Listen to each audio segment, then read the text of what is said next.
Elle ne fait que 500 mètres, mais elle déchaîne les passions.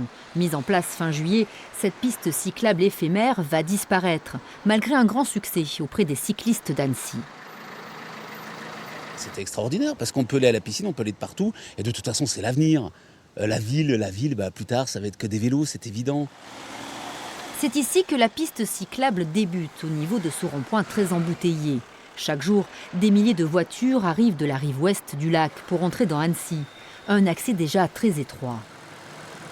C'est un accès au centre-ville qui est dégradé, tout simplement. Voilà. Et ça empêche les gens de vivre leur vie comme on la vivait avant à Annecy. On sait qu'il y a eu une certaine pression des communes de la rive ouest du lac parce qu'il y a des gros embouteillages sur cette rive-là.